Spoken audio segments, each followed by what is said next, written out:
So, again, thanks for being here today, and I want to especially thank Emilio and the folks here at Turner Hall for not only hosting us today, but for standing with us in this important work.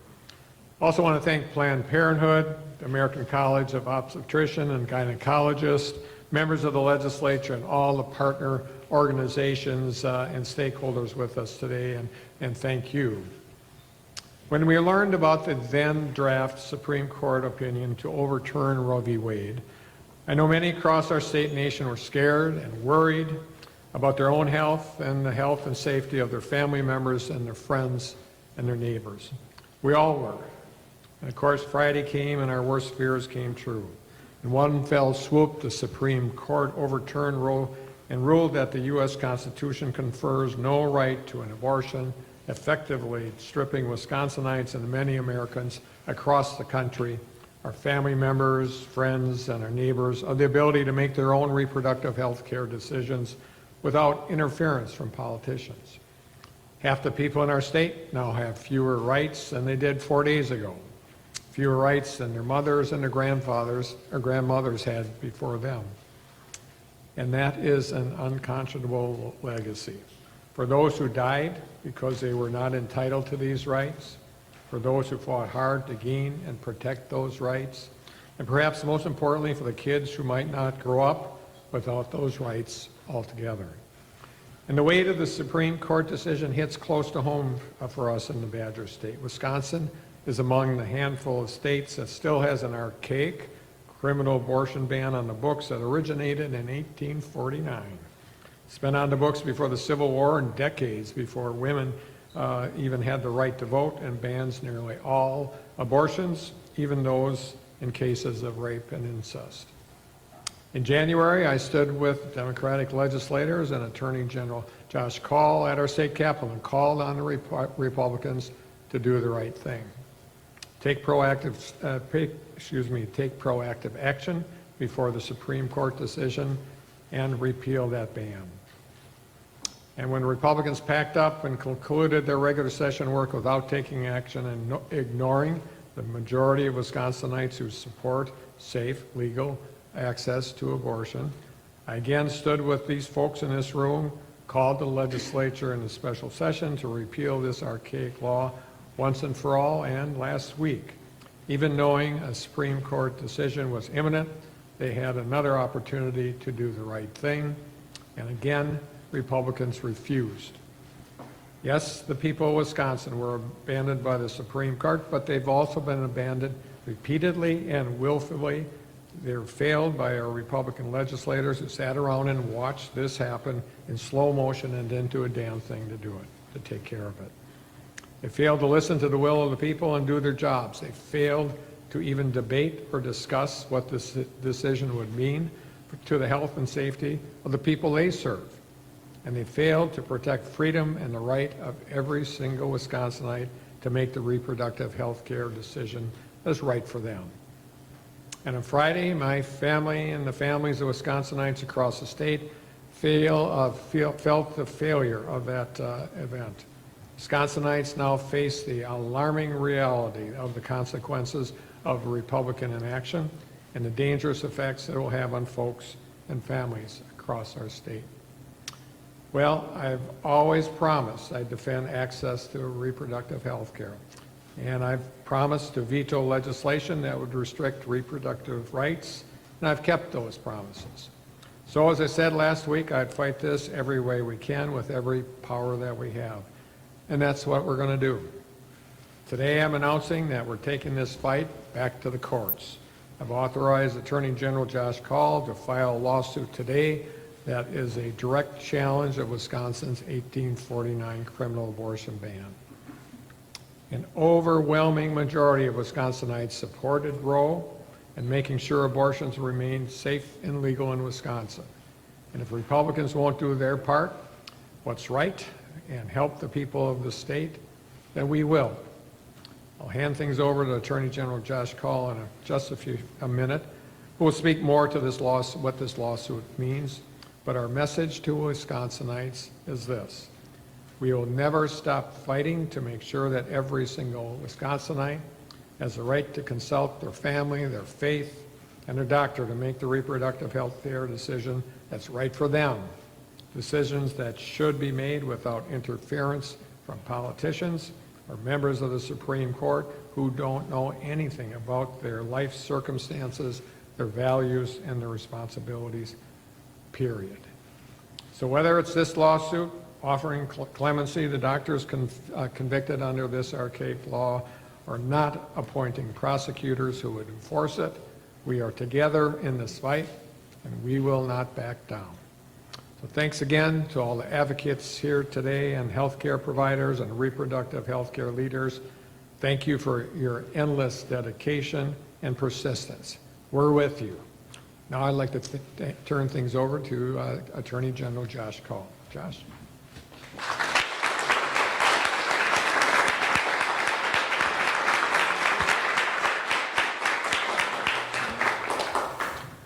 First, thank you, Governor Evers, for your continued leadership as we fight to protect and now restore reproductive freedom in Wisconsin. Since last Friday, we have begun to see the impacts of the U.S. Supreme Court's decision overturning Roe v. Wade. Safe and legal abortion has stopped in the state of Wisconsin.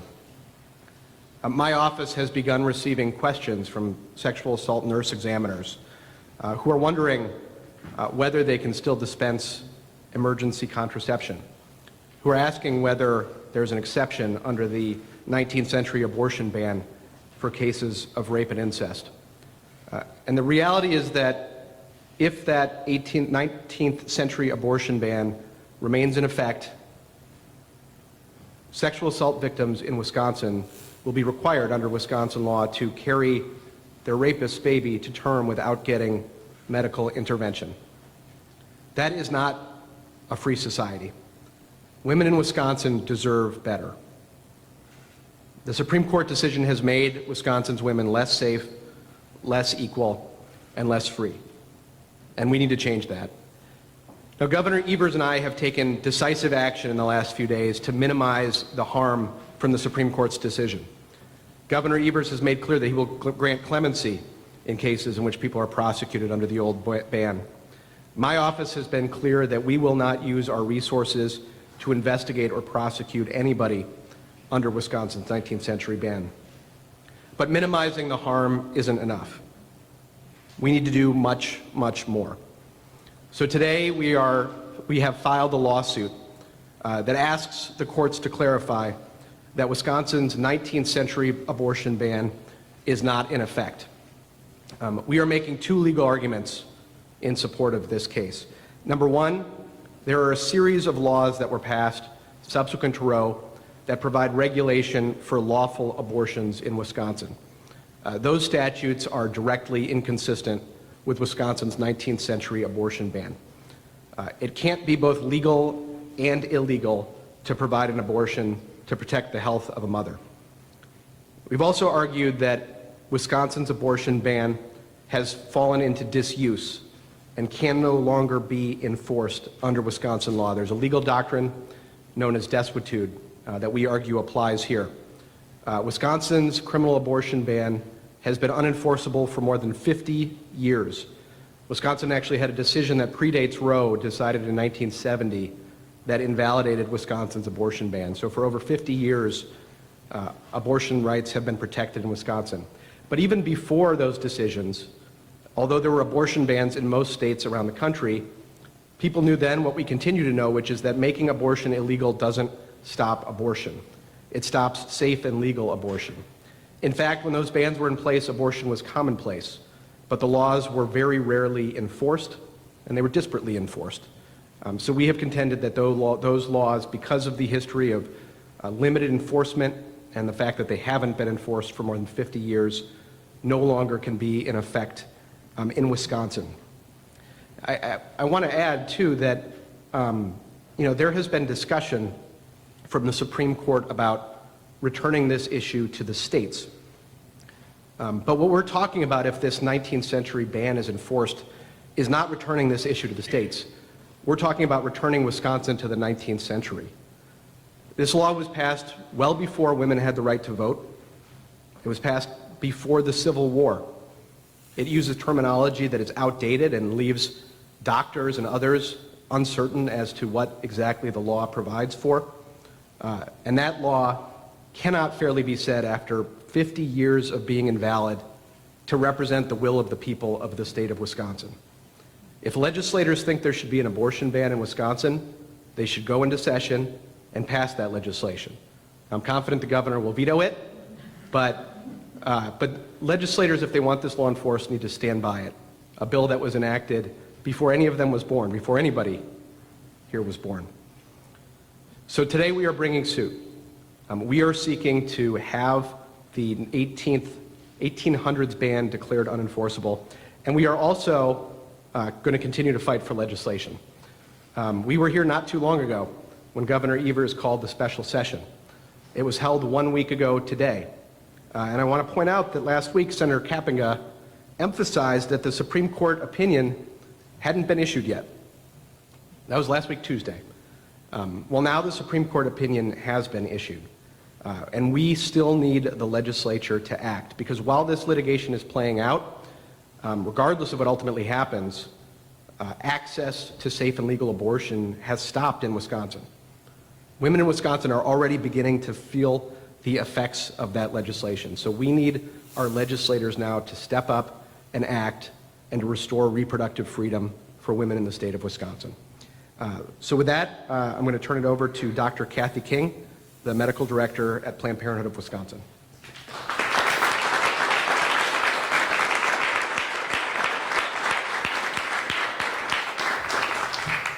Good afternoon, everyone. As Attorney General Call said, I am an OBGYN and medical director of Planned Parenthood of Wisconsin. Thank you to Governor Evers and Attorney General Call for taking this important action to challenge Wisconsin's 173-year-old abortion ban in court. On behalf of the patients and communities Planned Parenthood of Wisconsin serves, I and my staff are incredibly grateful for and supportive of your leadership on this litigation. I have provided full spectrum reproductive health care, including abortion, in Wisconsin for the past 25 years. The patients of reproductive age that I and my staff serve had never known a time when safe, legal abortion was not available in our state. Our patients already face all kinds of injustices and inequities. They are dealing with poverty, lack of resources, distress while struggling to parent the children they already have, abuse, and health risks, all that manifests into their decision to terminate their pregnancy. Last Friday, after the SCOTUS decision overturning Roe, we were forced to deny people care and turn them away due to the threat of felony criminal prosecution from a vague, ill-defined law from 1849. Suddenly, without the federal protection of Roe, in an instant, we who care so deeply about being there for our patients, no matter what, could not be there for them at one of the most pivotal times in their life. Against everything we value, we were forced to cause suffering. But suddenly, in an instant, we shifted to do everything we could to help people access care across state lines, but no, not everyone will have the privilege to access that care. When I think of people being forced to continue a pregnancy they do not want, giving birth when they do not want to, facing the health risks of continuing a medically complex pregnancy against their will, I know it will magnify the pain, distress, injustice, and inequity that already burdens their lives. As a physician committed to the health and safety of my patients, I know the fall of Roe will exacerbate the maternal health crisis in this country. When compared to similarly wealthy countries, the United States ranks last with the highest maternal mortality rate. In Wisconsin, you are 5 times more likely to die from a pregnancy-related cause if you are black versus if you are white. A study published in the Journal of Demography in October 2021, 1 month after the Texas SB 8 abortion ban, found that banning abortion nationwide would increase U.S. maternal mortality by 21% overall and 33% if you are black. 1 in 4 women during their lifetime make the deeply personal decision to have an abortion. For most people not involved in this work, these are nameless, faceless statistics. Abortion stigma leads to silence, which leads to more stigma. It is now more important than ever to break this cycle and normalize abortion for what it is, health care. Please remember, people who have abortions are your friends, family, neighbors, co-workers, church members. They are people we know and care about. I and the majority of Americans and Wisconsinites believe that people should have the basic human right to decide whether to have a child or not. I hope we can all agree that the person who is pregnant should be the one to make the deeply personal, moral, and ethical decision based on their life circumstances, whether to continue or terminate their pregnancy. Not an elected official with a political agenda, not a person trying to impose their personal religious beliefs on someone else, and not an archaic law written at a time when black people were enslaved without any rights to bodily autonomy and women could not vote or hold elected office. On behalf of my medical colleagues and the people we serve, I again thank Governor Evers and Attorney General Call for your leadership and for moving forward with this important litigation. The lives and health of Wisconsinites depends on it. Thank you.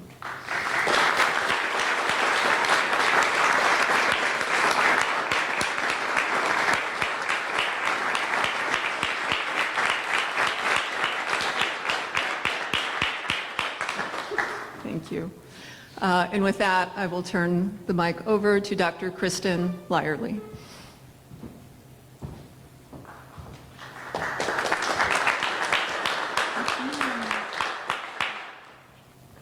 Thank you, Dr. King. You moved us all.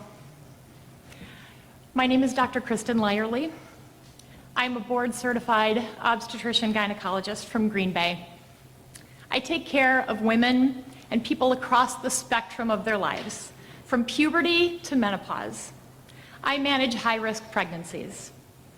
I diagnose cancers, and I help people solve problems that are so personal that they often live with them for years before they summon up the courage to have them treated. I am also an abortion care provider. At least I was until last week, when the Supreme Court repealed Roe, and in an instant, took away our fundamental rights to our own bodies, decisions that impact every aspect of our lives for the rest of our lives. I am here today as a woman and a mom, and most urgently, a physician, to elevate the voices of the people I serve. The moms who can't afford to have another baby. The college students who have staked their futures on their educations. The parents who are making heartbreaking decisions about a desperately desired but highly complicated pregnancy. I'm here on behalf of my patients, my colleagues, and all of us who have made it possible for women to obtain safe, legal abortion here in Wisconsin until last Friday. When we lost Roe, an antiquated law from 1849, you've already heard about it today, that's 1 year after Wisconsin became a state and over 70 years before women earned the right to vote in this country. An 1849 law criminalized abortion without exceptions for rape or incest. In fact, the only exception the law allows is for the life of the mother, and we need to have 3 physicians sign off in order for this exception to be valid. So go with me on this. Imagine this scenario. you're in Eagle River, Wisconsin. Do you know where it is? It's beautiful, way up north.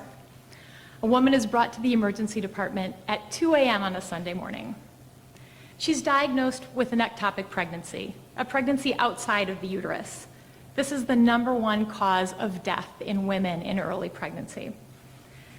It's a common condition, but tell me, where in Eagle River are you going to find 2 other qualified physicians to evaluate this patient at this time in this city?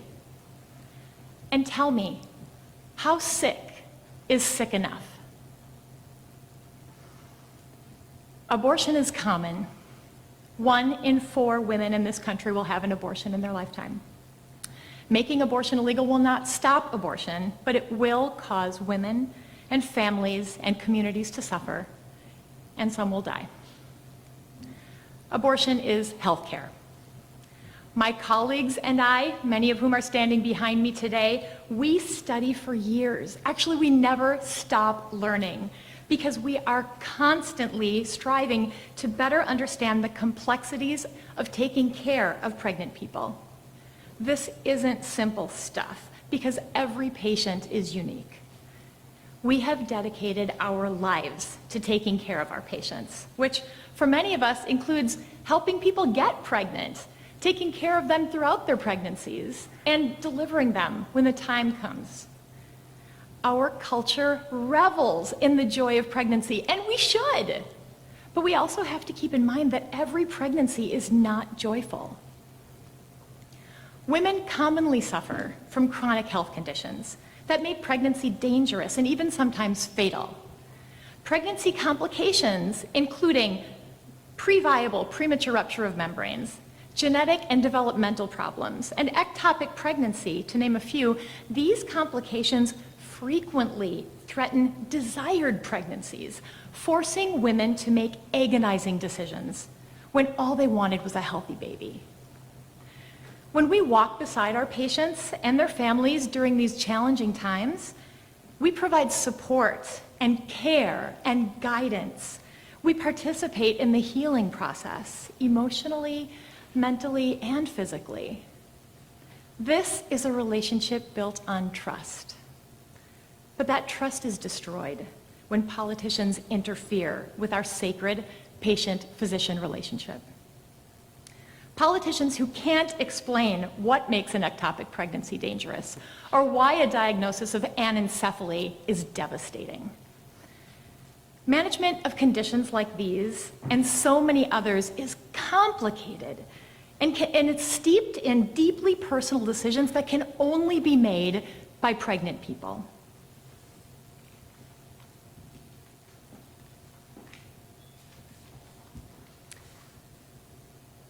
There is and never will be room for politics or politicians in my exam room. Attorney General Call, thank you on behalf of my patients, colleagues, and neighbors, those of us who believe in community and taking care of each other, like Wisconsinites do, for your support and action as we look to the future, together, and as our state motto proclaims, forward. And with that, I'd like to hand it back over to Governor Evers.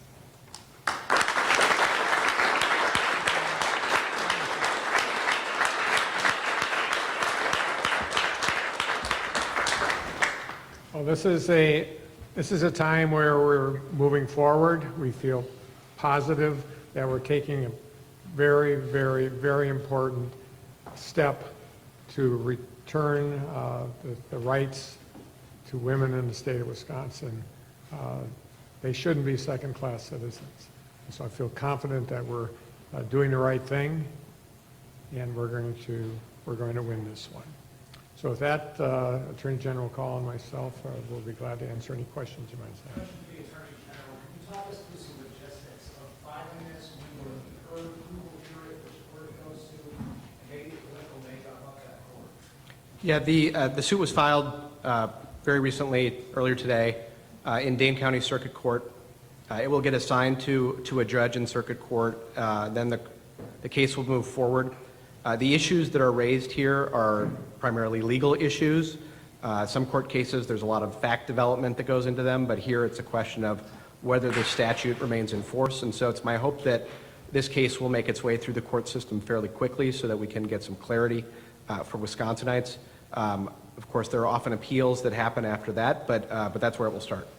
Attorney General, if a judge agrees with you and says that this is not enforceable, in your view, does that make abortion fully legal in the state? Yeah, well, our argument is that abortion is legal in Wisconsin right now, but ultimately a court is going to resolve that question because, as I said before, the legislature has left us in this position, the Republican-led legislature, where we have conflicting sets of statutes. So usually the legal rule is that the statute that was passed more recently is the one that controls, and so our argument is that that has, by implication, invalidated this old ban, but ultimately a court will decide that. If a court does declare that the old ban is not enforceable, then it will be clear that, that access to safe and legal abortion has been restored in Wisconsin. Can you give any late details of the 1970 case? Quite go back that far? Almost. Yeah, it was a case just slightly prior to Roe, and it was a similar argument. The argument was that the abortion ban that Wisconsin had in place violated fundamental rights, and the case is called Babbitts, Babbitz, and the court ruled that Wisconsin's ban was in fact unconstitutional. Governor Evers, are all the eggs in this basket at this time? And if not, what conversations do you have behind the scenes for travel or resources, financial or otherwise, Illinois, Minnesota, and others? Yeah, certainly those discussions happened before the Supreme Court made their ruling, and you know, of course, the folks in Illinois and Minnesota are being helpful. We're hoping to have services available nearest to our borders as possible. But at the end of the day, that is not going to help all sorts of vulnerable women who can't cross our borders because they don't have the wherewithal to do that.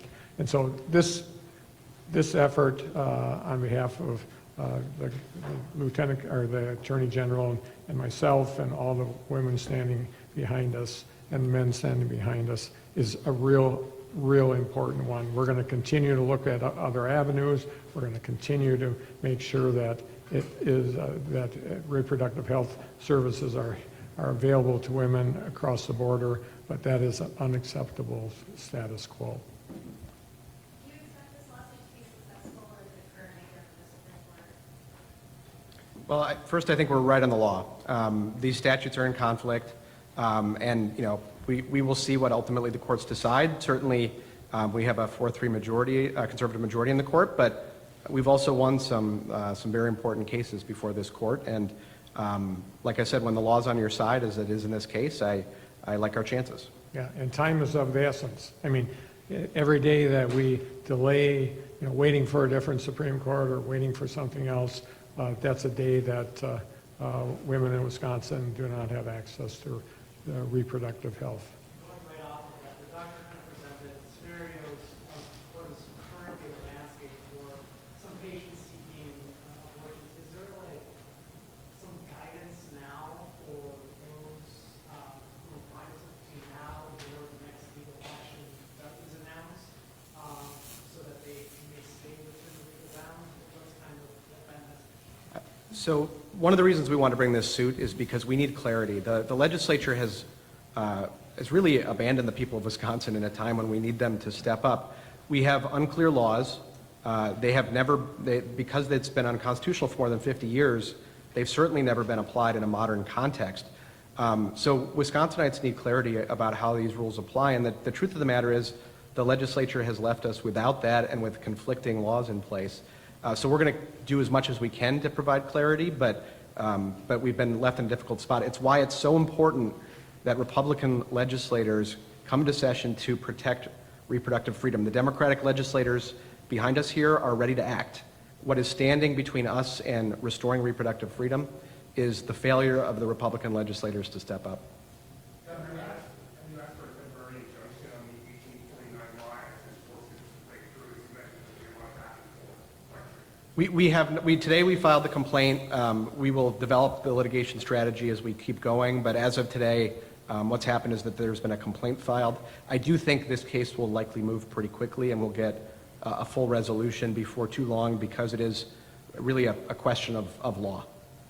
Governor, anecdotally, the conversation with colleagues across the aisle over the past couple of months, do you get a sense they appreciate how deeply personal this decision is for people who made the decision? Obviously, emotion is evident here, but what about for opponents of abortion? Is it strictly letter of the law, this is what we've heard, or they have an appreciation for the family?